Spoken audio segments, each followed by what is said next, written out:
మొదటగా ఈ వీడియోలో మనం భగవద్గీత అధ్యాయము 9 శ్లోకము 9ను పరిశీలిద్దాం.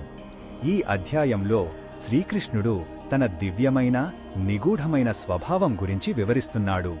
తాను ఈ విశ్వాన్ని ఎలా సృష్టిస్తాడో పోషిస్తాడో చెప్పిన తరువాత ఆ గొప్ప కర్మలు తనను ఎందుకు బంధించవో అర్జునుడికి ఈ శ్లోకంలో స్పష్టం చేస్తున్నాడు. మొదటగా ఈ పవిత్ర శ్లోకాన్ని భక్తితో విందాం. నచమాం తాని కర్మాణి నిబధ్నంతి ధనంజయ ఉదాసీనవదాసీనం అసక్తం తేషు కర్మసు.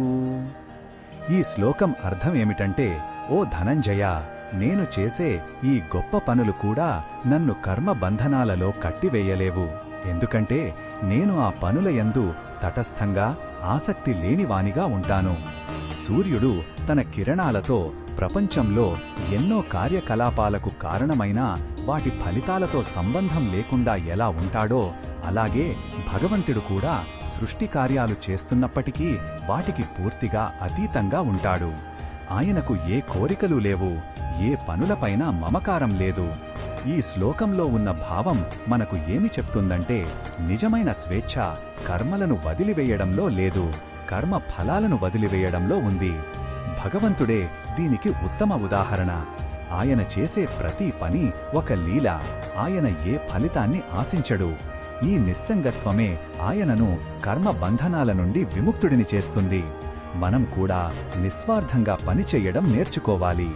ఈ బోధనను మన దైనందిన జీవితంలో ఎలా ఉపయోగించుకోవచ్చు అంటే, మనం చేసే ప్రతి పనిని ఒక బాధ్యతగా శ్రద్ధగా చెయ్యాలి. కానీ దాని ఫలితం గురించి ఎక్కువగా ఆందోళన చెందకూడదు.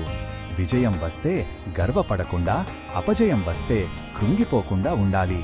మన విధిని మనం నిర్వర్తించి ఫలితాన్ని దైవ సంకల్పానికి వదిలేయాలి. ఇదే నిష్కామ కర్మ.